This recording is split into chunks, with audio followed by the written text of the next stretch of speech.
They called her nothing, no name, no rank, no future in the Crimson Ridge Pack. But when the Alpha King arrived for the execution, his golden eyes found hers in the crowd, and the most powerful wolf in the realm spoke a single word that shattered everything. Mine. The morning frost clung to the execution platform like crystallized tears, each surface glazed with ice that would soon be stained red. In the Crimson Ridge territory, where the mountains met the endless northern forests, the pack had gathered in the central courtyard to witness what they called justice. She stood at the very back, behind even the youngest pups, her head bowed beneath a tattered gray hood. No one spoke to her. No one looked at her. She was nothing, the pack's nameless Omega, lower than the servants, less than the dogs that guarded the borders. 23 winters she had survived without a name, answering only to sharp commands. You there, Omega, or simply a snapped finger pointing at whatever filth needed cleaning. Move aside, nothing, growled Beta Thorn, shoving past her to get a better view. She stumbled but caught herself silently. Making noise would only earn her a beating later. The execution platform dominated the courtyard's center, where Alpha Roderick stood with his chest puffed out, silver beard gleaming in the weak morning sunday. Beside him knelt a young wolf she didn't recognize, barely more than a pup, perhaps 16 winters, with sandy brown hair matted with blood. This rogue, Alpha Roderick announced, his voice carrying across the assembled pack, was caught hunting on our lands. The Siomaras. The Siomaras. The friend, and Wasiv. The Siomaras. The friend, the Siomaras. The friend Helpid, the friend Helpid. The law is clear. Trespassers who cannot prove pack allegiance face death. The boy's thin shoulders shook. He was crying silently, and something in Nothing's chest twisted painfully. She knew that terror, that helplessness. How many times had she knelt like that, waiting for punishment for crimes she hadn't committed? Please, the boy whispered, his voice cracking. I was only hungry. My pack. They're all dead. The plague took them. I have nowhere. Silence! Roderick backhanded the boy, sending him sprawling. Crimson Ridge shows no mercy to the packless. Nothing's hands clenched beneath her patched cloak. The boy was alone, starving, orphaned, and they would kill him for taking a rabbit. Her wolf weak and suppressed, though it was from years of abuse stirred with unusual agitation. As Roderick raised his ceremonial blade, the crowd pressed forward eagerly. They loved executions, loved the reminder that they were better than someone, anyone. Nothing found herself moving too, not forward but sideways, slipping through the crowd like smoke. She didn't know what she intended to do. She had no power, no voice, no right to speak, power. But when Roderick's blade began its descent, her body moved without thought. Wait! The word tore from her throat as she flung herself onto the platform, covering the boy with her own body. The blade stopped inches from her neck. The courtyard fell silent, hundreds of eyes turning to stare at the Omega, who had dared to speak, dared to interfere. Roderick's face turned purple with rage. You dare! That's when the howls began. The howls grew louder, primal and commanding, echoing from the mountain passes. Every wolf in the courtyard froze, their heads turning toward the sound. Nothing had heard dominant wolves howl before, but this was different. These carried an authority that made her wolf want to bare its throat in submission, even from a distance. The Alpha King. Someone whispered, and fear rippled through the crowd like wildfire. Roderick's blade trembled in his hand. Impossible. He wasn't supposed to arrive until the courtyard gates exploded open.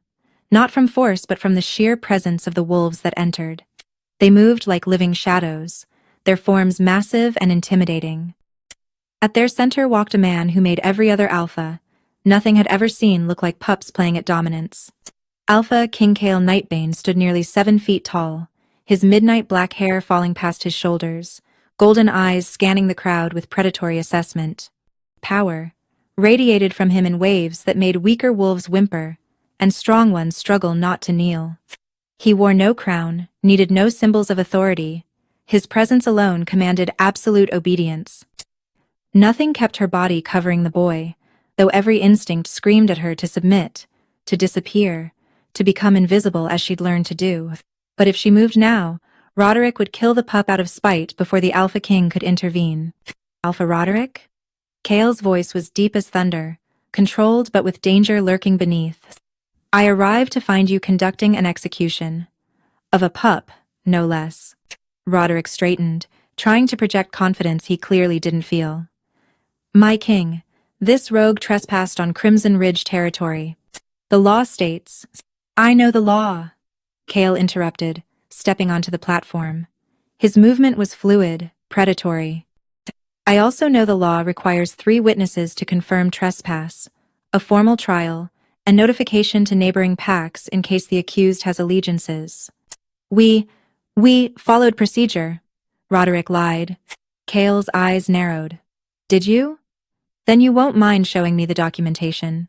As Roderick stammered, nothing felt the boy trembling beneath her. She dared to raise her head slightly, meeting the pup's terrified brown eyes. Stay quiet, quote.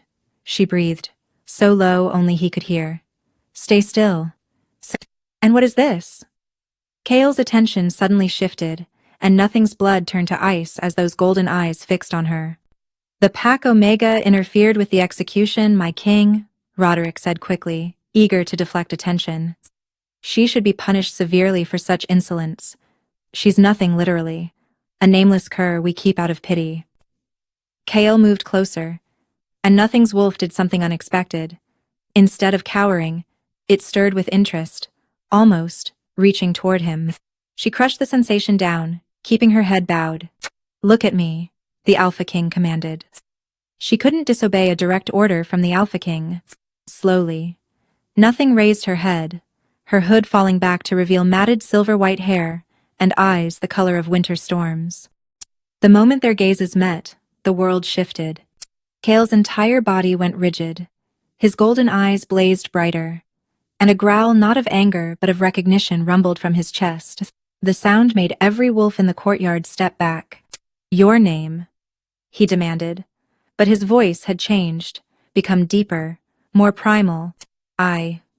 Nothing's voice cracked. I have no name, Alpha King. I am nothing. Who did this? The fury in his voice made the platform boards crack beneath his feet. Who denied you a name? Roderick's mouth opened and closed like a fish gasping for air. She's Pack-born Omega, my king. Her parents were traitors who— I asked who denied her a name. Kale's voice dropped to a lethal whisper.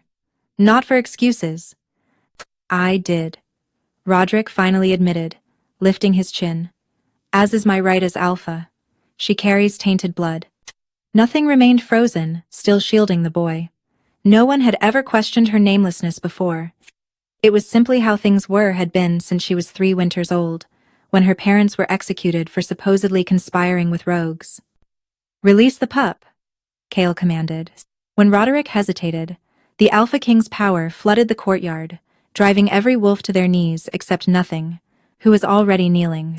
Now, the boy scrambled away from the platform, disappearing into the crowd. Nothing started to follow, but Kale's hand caught her arm. His touch sent lightning through her skin, making her wolf surge forward with shocking intensity. You risked your life for a stranger, he said, studying her with those inhuman golden eyes. Why? Nothing whispered. Alone, I know how that feels. Something shifted in Kale's expression, a flicker of emotion quickly suppressed. He turned to his guards. We're taking her. What? Roderick sputtered. You can't simply— Can't I? Kale's smile was all predator. You've abused a wolf under your protection for 20 years, denied her basic rights. I'm invoking royal privilege. He looked back at Nothing. You're coming with me, pied. But I belong to Crimson Ridge. Nothing protested weakly. No one had ever wanted her before. You belong to no one who doesn't value you, Kale said firmly. Then, louder, addressing the pack. From this moment, this wolf is under my protection. Any who harm her will answer to me personally. He guided her off the platform, his hand still on her arm. Nothing's legs shook from fear, exhaustion, and something else she couldn't name. As they walked toward his convoy of black vehicles, she caught sight of Beta Thorn's shocked face, of other pack members who'd tormented her for years, staring in disbelief. Get in, Kale ordered, opening a car door. His Beta, A scarred wolf named Dex raised an eyebrow but said nothing. Nothing hesitated. Alpha King, I don't understand. Why would you? Because, he said, and for a moment his controlled mask slipped, revealing something raw and desperate beneath. I've been searching for you for 15 years. The words made no sense. She'd never left Crimson Ridge territory, never met him before. But her wolf recognized something in his scent, pine and storm and wild places, familiar yet impossible. The drive to the Northern Palace took 3 hours through winding mountain roads. Nothing huddled in the corner of the luxurious vehicle, overwhelmed by the soft leather seats and warm air. She'd never been in a car before. Omegas walked or ran in wolf form if the pack needed them somewhere quickly. Kale sat across from her, his presence filling the space. He hadn't stopped watching her, his golden eyes tracking every movement, every breath. It should have terrified her. Instead, her wolf felt safe, protected. For the first time in 20 years, you'll need to be examined by healers, he said suddenly. Fed properly, clothed, his jaw clenched. How long since you've eaten? Nothing tried to remember. 2 days, Alpha King, maybe 3. The growl that erupted from him made the driver swerve slightly. Call me Kale, and you'll never hunger again. The Northern Palace was carved directly into the mountainside, a magnificent structure of black stone and gleaming silver that seemed to grow from the rock itself. Waterfalls cascaded beside towering spires, and bridges of moonstone connected different sections over bottomless chasms. Your Majesty, an elderly woman bowed as they entered. We've prepared the guest wing as requested. No, Kale said sharply. The room next to mine. The woman's sage. The palace healer raised both eyebrows but nodded. Of course. And the young lady will need everything, Kale interrupted. Clothing, food, medical attention. Treat her as you would treat me. Nothing wanted to protest such extravagance, but exhaustion was pulling at her bones. The adrenaline that had carried her through the morning was fading, leaving her aware of every bruise, every old injury that had never properly healed. The room they led her to was bigger than the entire Omega quarters at Crimson Ridge. A massive bed dominated one wall, covered in midnight blue silks and silver furs. Floor-to-ceiling windows overlooked a valley she couldn't name, and a fireplace already crackled with warmth. Quote, "This can't be for me," she whispered. "Everything here is yours," Kale said from the doorway. His presence filled the frame, making the large entrance seem small. Pause. Sage will examine you. Eat whatever she brings. Sleep. Tomorrow we'll discuss everything. But as he turned to leave, Nothing's wolf whined, actually whined, at the thought of him going. She'd been alone her entire life, and now the thought of this stranger leaving made her chest ache. He paused, tension rippling through his shoulders. "Rest," he said without looking back. "You're safe now." Sage's examination was gentle but thorough. The elderly healer's expression grew increasingly grim as she catalogued old breaks, scars, evidence of prolonged starvation. "Child," she said softly, "what did they do to you?"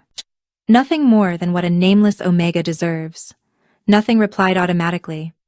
"No one deserves this," Sage said fiercely. "No one." After a bath, her first hot bath in memory, and a meal of soup and bread that tasted like heaven, Nothing found herself alone. The bed was too soft, too warm. She'd slept on stone floors for 20 years. This felt wrong, dangerous, like a dream that would shatter if she relaxed too much. She curled up on the floor beside the bed instead, wrapped in one of the smaller furs. Her wolf was restless, pacing in her mind, drawn to something she couldn't understand. The Alpha King's scent lingered in the air. He'd been in this room recently, many times. Sleep came fitfully, bringing strange dreams. She was running through moonlit forests, not in fear, but in joy. Someone ran beside her, a massive black wolf with golden eyes. They were hunting together, playing, and she felt complete in a way she never had before. She woke to pain. It started in her chest, a burning sensation, like someone had pressed hot iron to her heart. Nothing gasped, clutching at her ribs, and that's when she saw him. Kale stood in her doorway, but something was wrong. His eyes were pure gold, no trace of humanity in them. His chest heaved with labored breaths, and his hands gripped the doorframe so hard the wood splintered. Shouldn't be here, he growled, but his voice was more wolf than man. Can't control. Nothing scrambled backward, but her wolf surged forward, recognizing something in his struggle. Alpha King? Kale, he snarled. Just Kale. Always just Kale to you. He took a step into the room, then another, moving like he was fighting against invisible chains. You're sent.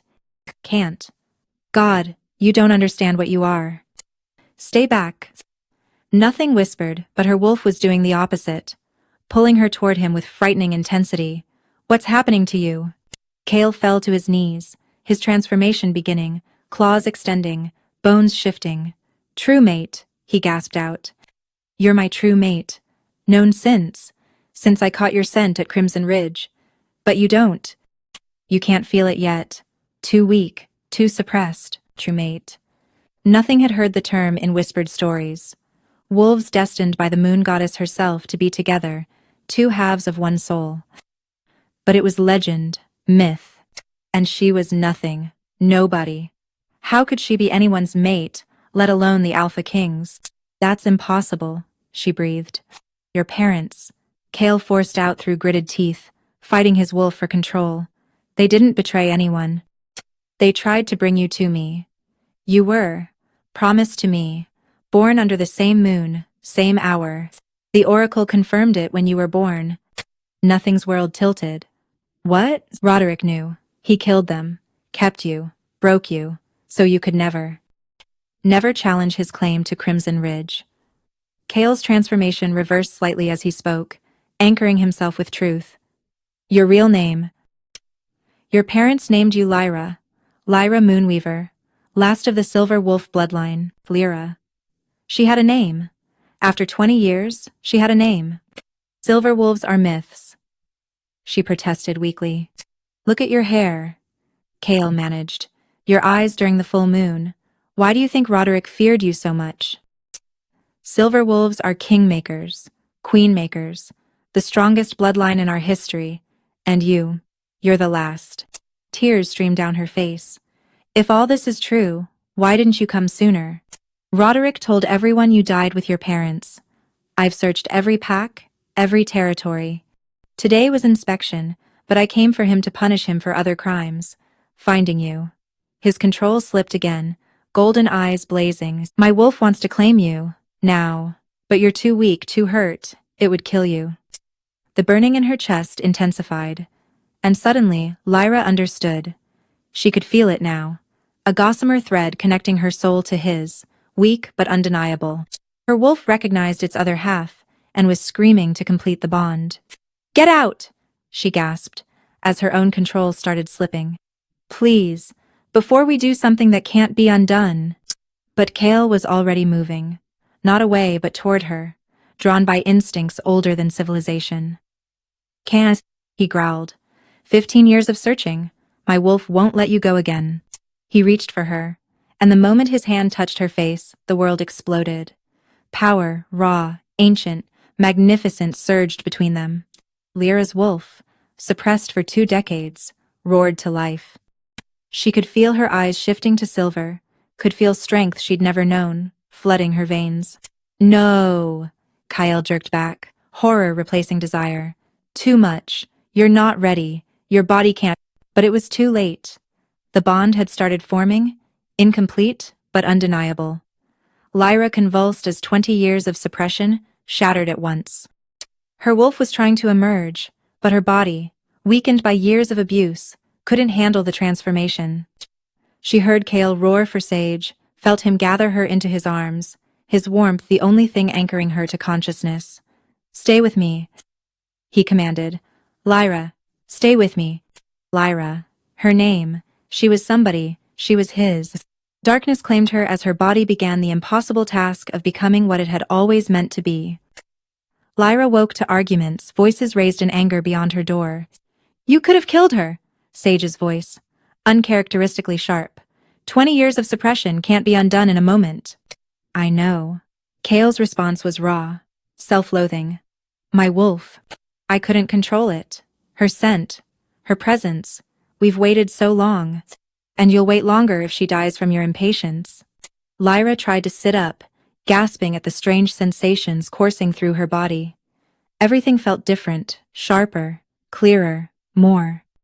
She could hear heartbeats 3 rooms away, smell emotions in the air, feel the moon's position, though it was midday.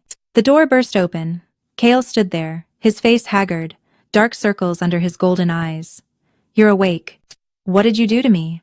Her voice came out stronger than expected, with an undertone of power that hadn't existed before. Quote, I started something I shouldn't have, he said, not entering the room. The mate bond. It's partially formed now. Your wolf is awakening after 20 years of dormancy.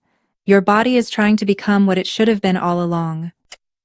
I feel like I'm burning from the inside. That's your silver wolf heritage activating. It should have happened gradually, through your teenage years. Instead, he ran a hand through his hair. I'm staying away. No contact until you stabilize. But even as he spoke, Lyra felt the pull an invisible rope trying to drag her toward him. Her wolf whined at the thought of separation. For how long? As long as it takes. Days passed in agony. Lyra discovered that partial mate bonds were torture. She could feel Kale's emotions, his guilt, his desire, his iron control keeping him away. Her body alternated between fever and chills, between human and something else entirely. Sage tended her with herbs and ancient remedies, but nothing eased the ache of incompletion. Just let him visit. Lyra pleaded on the 3rd day. Absolutely not, Sage said firmly. Your wolf is imprinting on his. If he comes near you now, neither of you will be able to resist finishing the bond. And in your current state, a full mating would shatter your body completely. But knowing Kale was just rooms away, feeling his parallel suffering through their connection, was its own kind of torture. Lyra found herself pacing at night, drawn to the wall that separated their chambers. Sometimes she could hear him on the other side, his breathing ragged, his control fraying. On the 5th night, she couldn't stand it anymore. Her wolf was stronger now, strong enough to attempt transformation. The shift was agony, bones breaking and reforming, skin tearing and healing. But when it was done, a silver wolf stood where Lyra had been. Not the common gray or brown of normal wolves, but pure moonlight silver, with eyes like liquid mercury. She slipped from her room, padding through marble halls on silent paws. Her wolf knew exactly where to go, following a scent trail that sang to her very soul. She found him on a balcony overlooking the valley, human in form but radiating wolf energy. Lyra. He didn't turn, but she could see his hands gripping the stone balustrade. You shouldn't be here. She shifted back, not caring that the transformation left her in only a thin nightgown. I can't do this. The separation. It hurts. It hurts me too, he admitted, finally facing her. His control was visibly fraying, eyes flickering between human gold and wolf. But Sage is right. You're not ready. Your first full moon is in a week. If we can wait until then. A week? Lyra's voice broke. I can barely survive 5 days. You're stronger than you know, Kale said, but he was stepping closer, drawn by the same invisible force pulling at her. You survived 20 years of torture. You protected that pup knowing it could mean your death. You're the strongest wolf I've ever known. I don't feel strong, she whispered. I feel broken. Never broken, he said fiercely. Bent, perhaps. Tested, but not broken. Never broken. The peace shattered at dawn. Alpha King. Dex burst into the great hall, where Kale held morning council. Crimson Ridge is here. Alpha Roderick demands the return of his Omega. Lyra, who'd been sitting quietly in the corner, trying to learn court protocols, went rigid. She'd almost forgotten that legally, she still belonged to Crimson Ridge. Without a formal transfer or mating, Roderick had every right to demand her return. Kale rose slowly from his throne, power radiating from every line of his body. He dares come here? He brings the Council of Alphas, Dex said grimly. 5 other pack leaders. They're citing ancient law. No wolf can be taken from their birth pack without formal proceedings. I won't go back, Lyra whispered, her newfound strength evaporating. I can't. You won't, Kale promised, his voice lethal. Bring them to the throne room. All of them. The procession that entered was meant to intimidate. 6 alphas in full ceremonial dress, their combined power making the air thick and oppressive. Roderick led them, his silver beard freshly groomed, wearing the crimson cloak of his station. Alpha King. Roderick bowed mockingly. We come for the return of stolen property. Property? Kale's voice was dangerously soft. Wolves are not property. Omegas are. Alpha Brennan of Iron Peak interjected.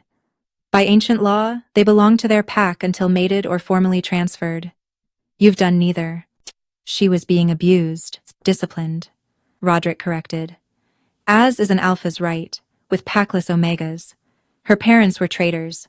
She bears tainted blood. The fact that I let her live at all was mercy. Lyra felt rage her own and Kale's through their partial bond. But also, calculation. Roderick had brought witnesses, turned this into a legal matter. If Kale simply refused, it could spark war between packs. I challenge the claim of tainted blood, a new voice said. Elder Kane, the oldest wolf in the Northern Territory, entered, leaning on a carved staff. I knew the Moonweavers. They were no traitors. Every the Siomaris. You have proof? Alpha Brennan asked. I have this.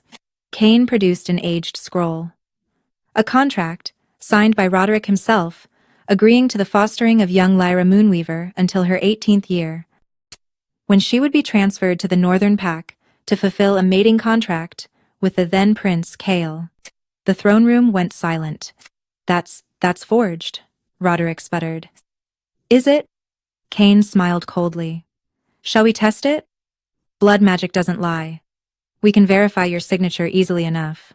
Even if it's real, Alpha Tessa of Nightfall Pack said slowly. She's past 18 now. The contract is void. Not if it was prevented by illegal means.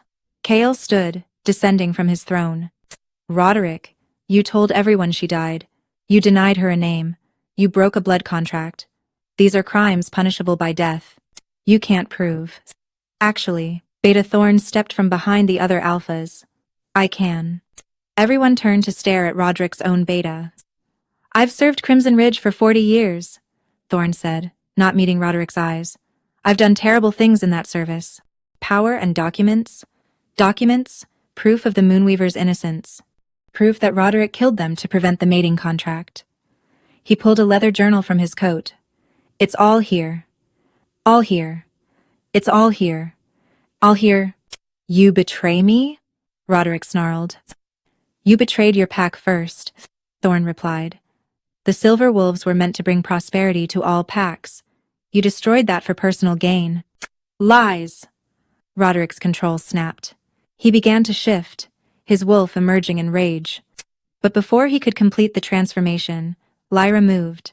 Her own shift was liquid silver moonlight, faster than anyone expected from a newly awakened wolf. She struck Roderick mid-transformation, her jaws closing around his throat, not killing, but holding. Submit, her wolf commanded through pure dominance. And to everyone's shock, Roderick's wolf did. The submission lasted only seconds before Roderick twisted away, completing his shift into a massive russet wolf. But those seconds had been enough. Everyone had seen an allegedly weak Omega force an alpha to submit. Silver Wolf, someone whispered. She's really a Silver Wolf. Power. Roderick attacked with the fury of humiliation. But Lyra's wolf moved like liquid mercury, dodging and striking with precision that should have taken years to develop. Her heritage was awakening fully now, centuries of genetic memory flooding through her. Enough! Kale's command shook the throne room. His own transformation was instantaneous, a massive black wolf larger than any other present. He placed himself between Lyra and Roderick. Challenge me if you dare, Roderick, but know that harming my mate means death.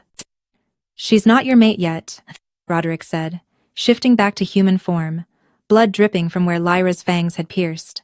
And the council hasn't ruled. The council will rule now, Elder Kane interrupted. All in favor of validating the original contract? 4 hands rose immediately. Only Alpha Brennan hesitated. She's untrained, Brennan said. A Silver Wolf's power without control could destroy packs. The old bloodlines were feared for a reason. Then I'll train her? a woman's voice rang out. The temperature in the room dropped as Queen Selene of the Winter Court entered. Kale's mother was legendary, the last trained silver wolf before Lyra, though her bloodline was diluted. Her white hair gleamed like fresh snow, and her presence made even the alphas step back. "Mother," Kale said, surprise evident. "You think I wouldn't come when I heard a pure silver wolf had been found?" Selene approached Lyra, who had shifted back and was trying to cover herself with borrowed robes. "Child, you have no idea what you are, do you?" Quote, "I'm learning, Your Majesty. Please, call me Selene. We're family, after all. Or will be, once my son stops being an idiot and completes the bond." She shot Kale a pointed look. "The full moon, Paulus, is tomorrow night," Selene interrupted. "And this partial bond is killing you both. I can feel it from here." She turned to the assembled alphas. "The contract stands. The girl belongs here. Anyone who disagrees can challenge me personally." No one moved. "Furthermore," Selene continued, "Roderick Grimfang is hereby stripped of his alpha status for crimes against the Silver Wolf bloodline. Beta Thorn, you'll serve as interim alpha until Crimson Ridge can elect a new leader." "You can't," Roderick began. Selene's power flooded the room, bringing every wolf to their knees except Kale and Lyra. "I am Queen Mother of the Northern Realm, last recognized Silver Wolf until today, and keeper of the old laws." "Yes, Roderick, I absolutely can." But Roderick had one last card to play. As the alphas began to disperse, he pulled something from his cloak, a vial of viscous black liquid, pies, wolfsbane concentrate. He smiled madly. "If I can't have her, no one can." He threw it at Lyra. Time slowed. Kale roared, diving toward her. Selene raised her hands, power crackling. But Lyra's wolf reacted on pure instinct. Silver light exploded from her, a shield of pure moon energy that vaporized the poison before it could touch her. The backlash sent Roderick flying into the stone wall with a sickening crack.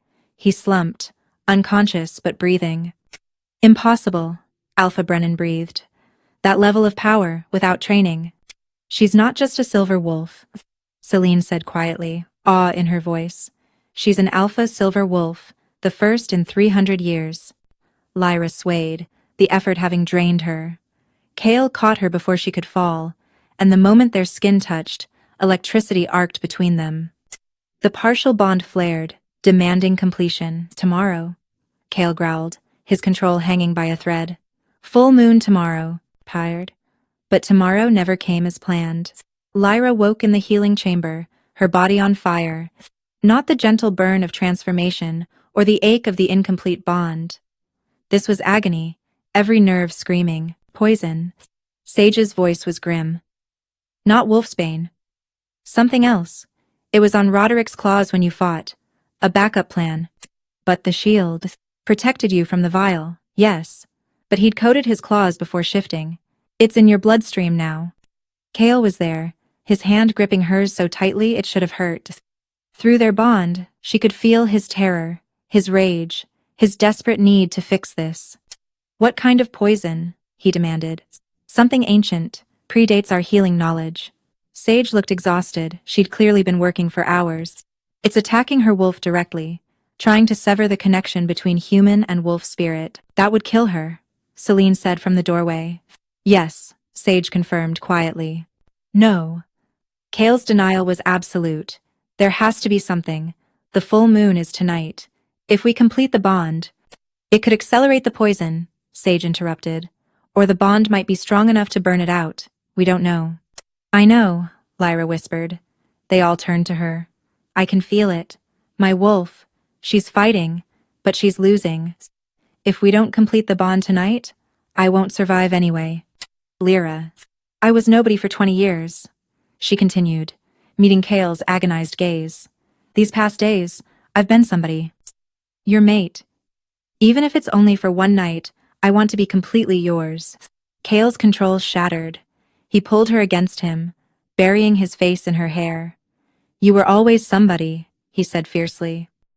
"Always. From the moment you threw yourself over that pup, I knew exactly who you were. The bravest, most selfless wolf I'd ever seen." "The moon rises in 3 hours," Celine said softly. We should prepare. The preparation was ancient ritual mixed with desperate hope. They dressed Lyra in traditional silver robes that had belonged to Celine's grandmother.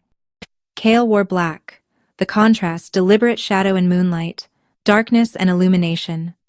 The sacred grove was deep in the mountains, a circle of ancient pines surrounding a crystalline pool that reflected the night sky.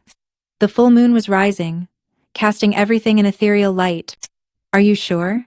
Kale asked one final time. They stood at the pool's edge, the pack arranged in witness circles around them. Pitu.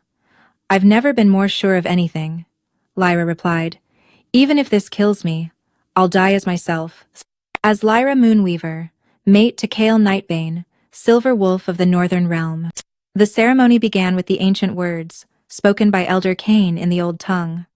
But as the moon reached its apex, Lyra convulsed. The poison was fighting the ritual, trying to tear her wolf away just as the bond sought to merge two souls. She screamed, falling to her knees.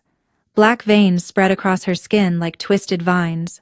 Fight it, Kale commanded, his own power wrapping around her. Fight, Lyra. Your wolf is stronger than any poison. But she was losing. She could feel her wolf spirit being pulled away, separated from her human side. Soon, she would be neither human nor wolf, just empty flesh, dying under the moon that should have blessed their union. I'm sorry, she gasped. Kale, I'm so sorry. Kyle. No, he snarled. And then he did something forbidden.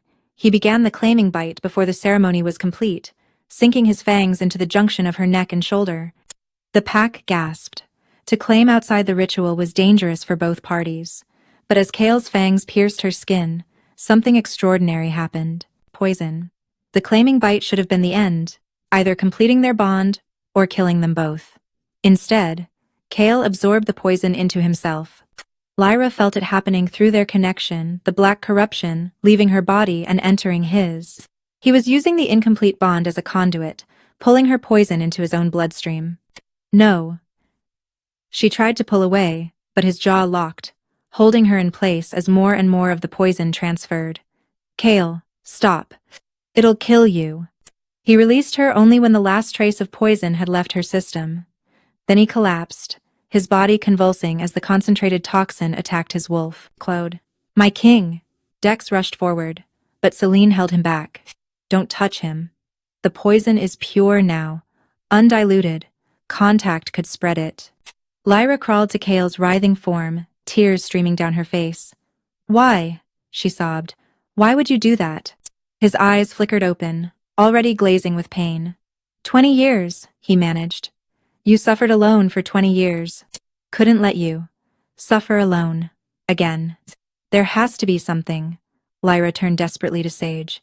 Some cure, some remedy. Only one, Celine said quietly. But it's never been attempted. Tell me. A true silver wolf's blood, freely given under the full moon, might neutralize the poison.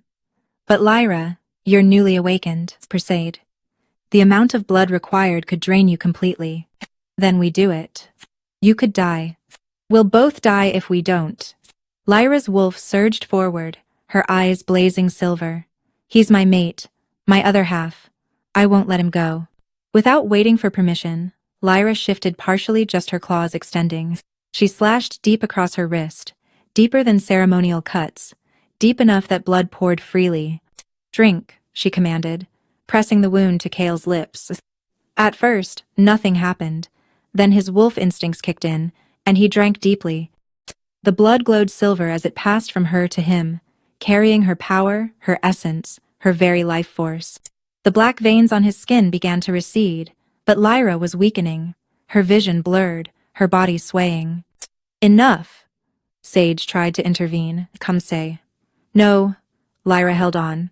Not until he's healed, not until... She felt the moment the poison broke, shattering under the onslaught of silver wolf blood. Kale's eyes snapped open, fully golden and clear. He saw her pallor, the blood still flowing, and reacted instantly. His own fangs pierced his wrist, and he pressed it to her mouth.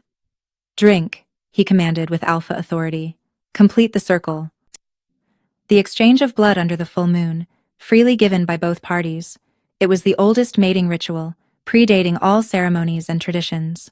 As Lyra drank, she felt their souls merging completely. Not just the partial bond anymore, but total unity. Power exploded from them, silver and shadow intertwining. The pack fell to their knees as ancient magic filled the grove. The pool began to glow. The trees sang with wind that touched nothing else, and overhead, the moon itself seemed to pulse brighter. When it ended, Lyra and Kale knelt facing each other, breathing hard. The claiming marks on both their necks glowed briefly silver, before fading to sacred scars. Mine, Kale breathed. Yours, Lyra confirmed. Then, with a smile that transformed her face, and you're mine. Always, he agreed, pulling her into his arms. The completed bond changed everything. Lyra woke the morning, after the claiming to find she could sense every wolf in the northern palace. Their emotions, their loyalties, their strengths and weaknesses. All of it flowed through her awareness like water. It's the silver wolf gift, Celine explained, sitting beside her bed. You're not just Kale's mate now. You're the Northern Queen, and silver wolves are natural pack leaders. Every wolf in the realm will feel drawn to you, person. It's overwhelming, Lyra admitted, pressing her palms to her temples. It will be, at first, but try focusing on just one wolf, Dex, for instance. Lyra concentrated, and suddenly she could sense Kale's beta clearly. He was in the training grounds, sparring with younger wolves, teaching them patience alongside strength. His loyalty to Kale was absolute, but underneath, she sensed his worry about whether she was strong enough to stand beside their king. He doubts me, she said. Then show him he's wrong. Celine smiled. Show them all. The first test came sooner than expected. A delegation from the Southern Territories arrived that afternoon, wolves who'd heard about the Silver Wolf's awakening and came to challenge its truth. Prove it, Alpha Stark demanded rudely, barely acknowledging Lyra's presence beside Kale's throne. Anyone can claim Silver Wolf heritage. Show us the power. Kale started to rise, fury radiating from him at the disrespect, but Lyra touched his hand gently. May I? She asked. His eyes widened slightly, but he nodded, settling back. Lyra stood slowly, descending from the throne with fluid grace. She'd been nobody for so long that commanding presence should have been foreign to her. But the completed bond had awakened something primal, something that had always existed but been suppressed. You want proof? Her voice carried new authority, making even seasoned alphas straighten instinctively. Very well. She shifted not into her wolf form, but into something between. It was a partial transformation that should have been impossible for a newly awakened wolf. Her hair became liquid silver, her eyes blazed with moonlight, and power radiated from her in visible waves.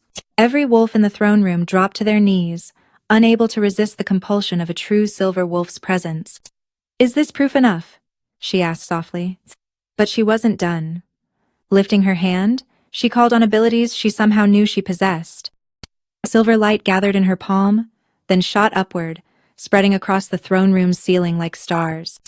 Each point of light connected to a wolf below, showing the bonds between pack members, the web of loyalty and connection that held them together. Quote, I can see all of you, she said, her voice echoing with otherworldly power.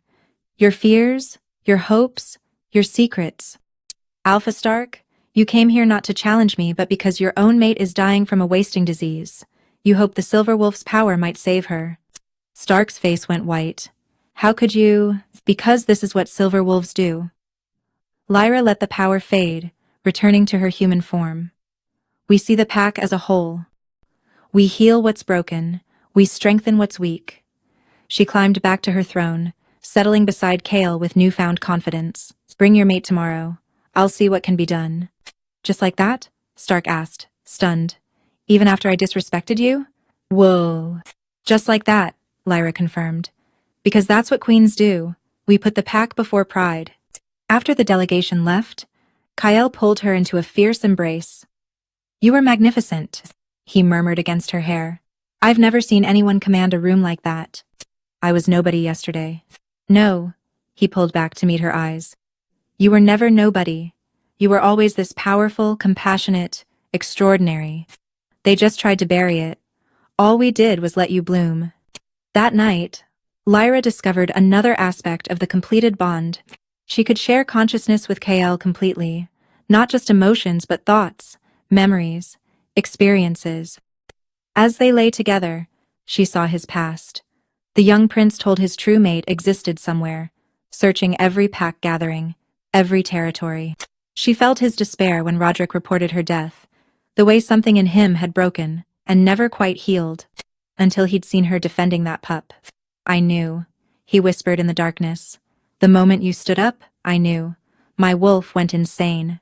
It was all I could do not to claim you right there in that courtyard.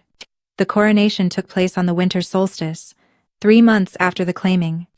Lyra stood before a gathering of every pack in the realm, wearing a gown of silver silk that seemed to capture moonlight itself.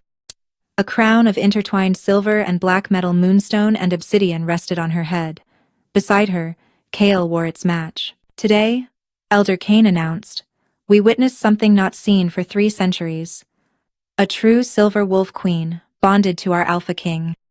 The old prophecies speak of such a pairing, that it would herald a new age of prosperity for all packs. Lyra could feel the truth of it through her gift. The packs were already stronger. Her ability to sense discord and heal rifts had prevented 3 territorial disputes. Her power had cured mysterious illnesses that plagued several packs. Even Crimson Ridge, under Thorn's new leadership, was thriving. Do you accept this responsibility? Cain asked formally. Will you serve not just the northern pack but all wolves who seek your wisdom? I will, Lyra replied, her voice carrying to every corner of the great courtyard. Then, kneel. She knelt, and Cain placed his ancient hands on her head. By the power of the first wolves, by the blessing of the moon herself, I name you Lyra Nightbane, Silver Wolf Queen of the Northern Realm, healer of packs, keeper of bonds, power.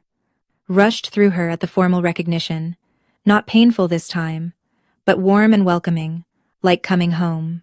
When she rose, every wolf in attendance howled in celebration. The sound echoed through the mountains, carrying for miles, announcing to the world that the silver wolves had returned. Later at the feast, Lyra found herself standing on a balcony overlooking the celebration.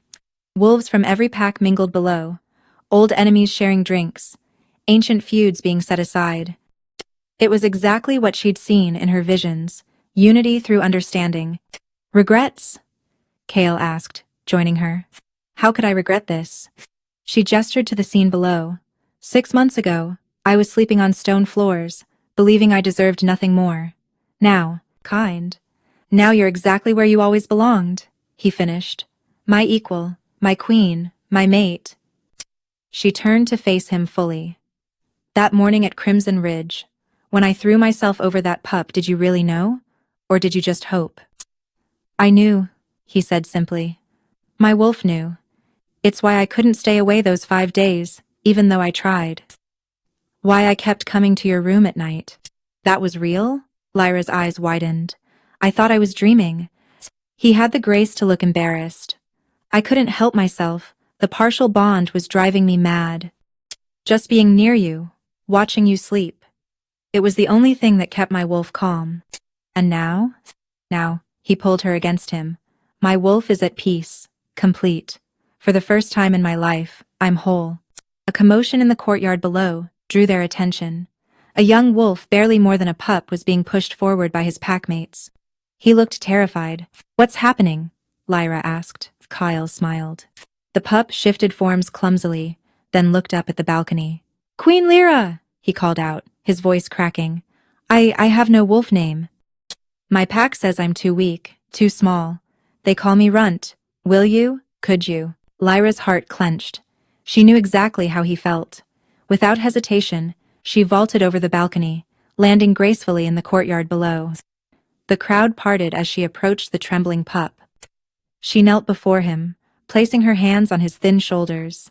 Her silver wolf sight activated, and she saw not weakness, but untapped potential, a healer's gift, like sages, waiting to bloom. Your name, she said loud enough for all to hear, is Felix Heartmender. You will train with Sage as a healer.